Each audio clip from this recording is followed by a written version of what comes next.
In the race to have the best phones, Google has heavily leaned on AI features to help distinguish the last two generations of Pixel phones from everything else. So far, that bet has paid off big time as the company's set of AI features have been able to stave off its closest competitors in Galaxy AI and Apple Intelligence. For its 10th generation models, the story is no different as the Pixel 10 Pro and 10 Pro XL are exemplified by AI assistants. I have been able to spend some time with them along with the Pixel 10 to get a feel for what these two Pro phones bring to the table. On paper, the hardware doesn't appear to gain a whole lot of upgrades over last year's model, but don't let that fool you because I started off feeling underwhelmed, only to realize there is more to them when you look deeper. In my Pixel 10 Pro and 10 Pro XL hands-on, you will find out exactly what makes them special. There's a little bit of a shake-up with their pricing, one that I can't say for sure if it's good or bad. The Pixel 10 Pro is priced at $999 US with 16GB of RAM and 128GB of storage. Higher storage options are available at 256GB, 512GB and 1TB, which are priced at $1,099 US, $1,219 US and $1,499 US respectively. This pricing structure is identical to the current Pixel 9 Pro, so no surprises here.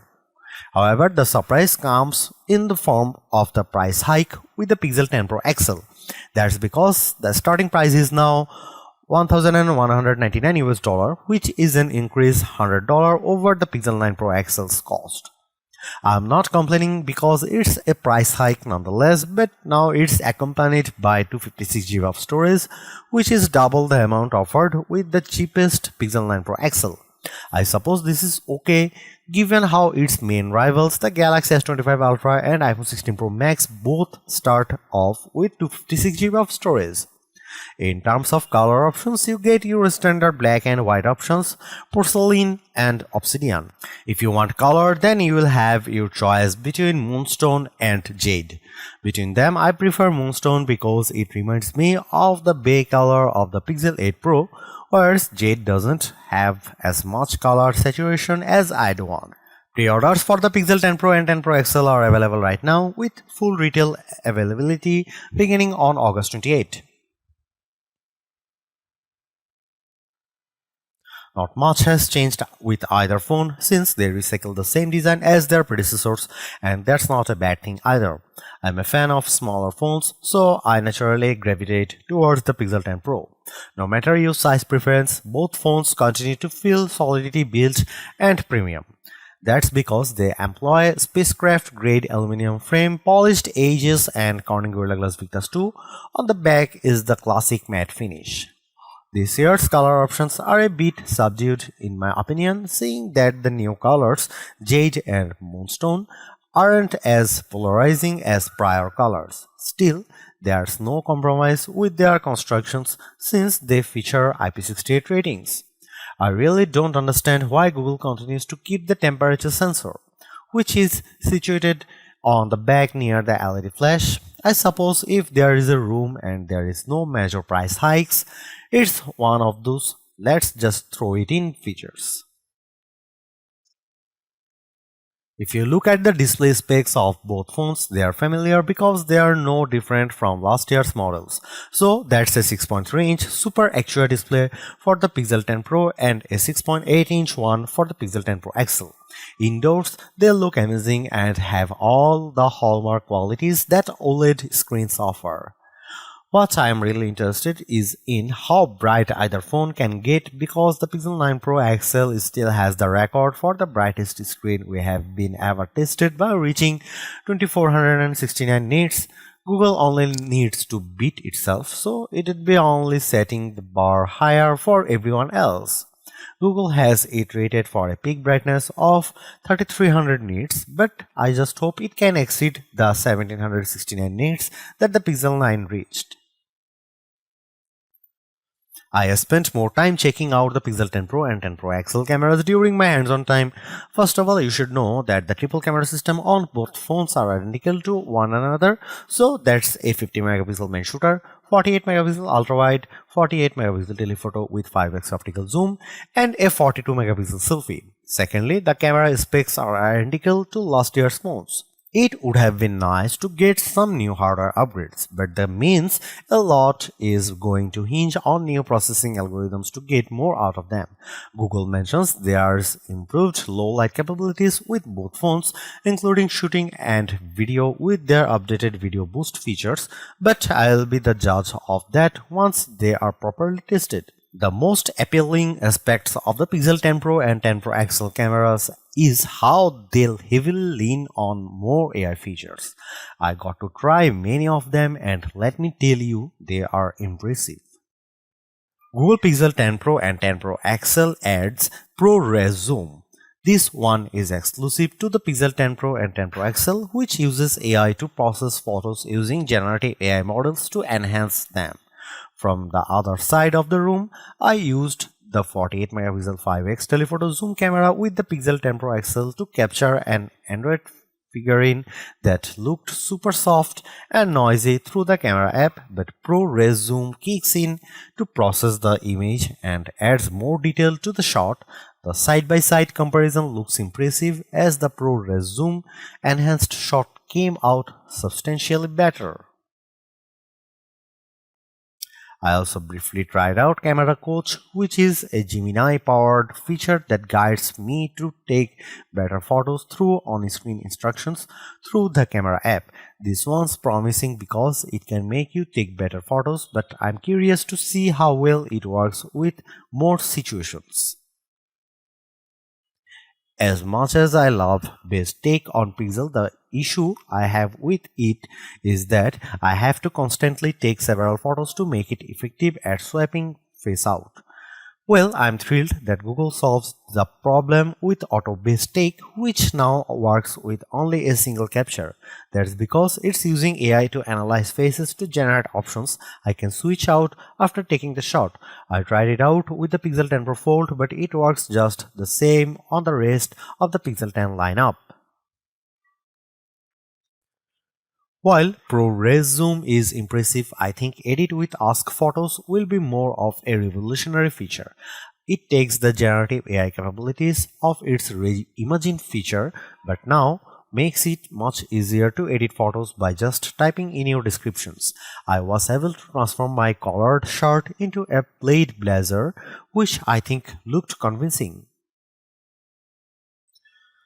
There is more pressure than ever before with the Tensor G5 that's powering both phones. This is because prior Tensor chips have underperformed compared to its rivals, but this TSMC made chip is made using a 3nm manufacturing process, which Google says offers 60% better TPU performance and 34% faster CPU performance. So far, the Pixel 10 Pro and 10 Pro XL feel super responsive, just navigating around the interface. Apps open fast and every actions feel instant, but this isn't new since all Pixels I have reviewed have the same qualities. The area where Google's Tensor chips underperformed have been around benchmark scores, which still have a lot of importance. One area that significantly underperformed on past Tensor chips is GPU performance, so I am crossing my fingers that the G5 makes bigger gains around it. While I am confident that we'll get better power efficiency out of the Tensor G5, Google is packing a larger sized batteries in its new devices, a 4870 mAh cell in the Pixel 10 Pro and an even larger 5200 mAh in the Pixel 10 Pro XL. Both of these capacities are larger than their predecessors, which makes me more optimistic that they will offer bigger improvements with their battery life.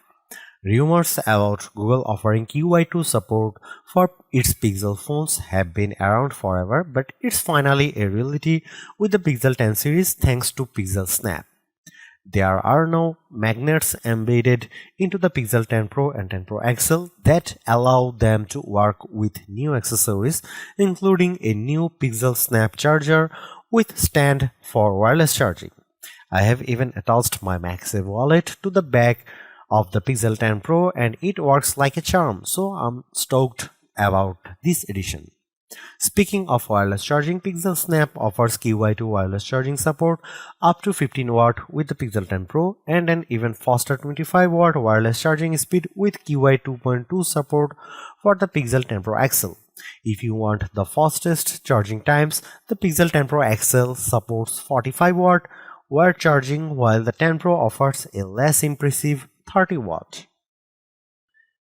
Usually, Google's Pixel phones are fast to come preloaded with the latest version of Android, but the Galaxy Z Fold 7 and Z Flip 7 already gave us our first taste of Android 16. It's perfectly alright that Samsung stole Google's thunder with this, but what makes the Pixel 10 Pro series special is how it dives deeper into AI, and it's a revelation unlike any other. There is just an expensive set of new AI features that prove to me that other phones continue to play catch up. These aren't just noble features you might use once in a blue moon. They are stuff you can reliably use in your day-to-day duties. Here is what I got to check out with the Pixel 10 Pros. The Magic Queue. This is the assistant I have always wanted because Magic Queue doesn't just work behind the scene at understanding your routines on the phone. What makes it special is that it takes the extra step of making proactive actions based on the context of what you are doing on the phone. The best example of this was a phone call to an airline with the Pixel 10 Pro XL knowing what's going on and proceeds to pull up the flight details during the phone call. The Voice Translate. This one is a perfect example of generative AI working in real time because not only does Voice Translate on the Pixel 10 Pro help with translating conversation between two different languages on a phone call, but it even adopts my voice so that I sound like I'm speaking another language. I demoed this out on a phone call with someone who was speaking German to me. His voice was translated into English on my end, while my responses on his end were in German, but with my voice and not some other assistant.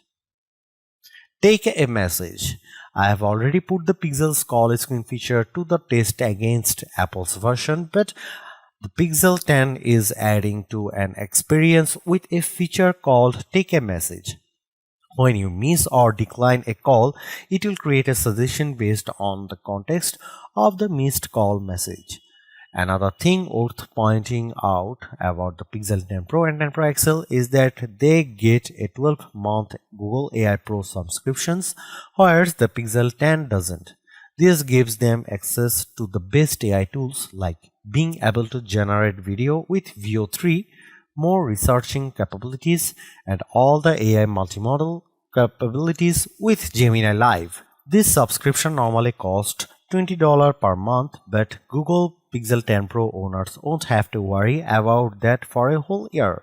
Lastly, Google's pledge of offering 7 years of major software and security updates means that these Pixels will keep on getting better thanks to new versions of Android and all the Pixel drop features like come in between. I'm eager to put these phones through more testing to see how well they perform, but what I have been able to check out our first hand convinces me that Google's pulling ahead of the pack. The company has already established itself for having the best AI phones around, and the Pixel 10 Pro and 10 Pro XL keeps on widening the gap. Samsung has done well to keep up with its Galaxy AI features, but I think it puts Apple Intelligence on notice because of the amount of new AI features present here with these Pixel 10 Pro devices. They add on to the existing set that Google has delivered like Call Screen, Pixel Studio, Magic Editor, and much more. Hopefully, other aspects of these phones are improved, namely the performance of the Tensor G5 and their battery life. One thing's certain, they make other phones look dumb.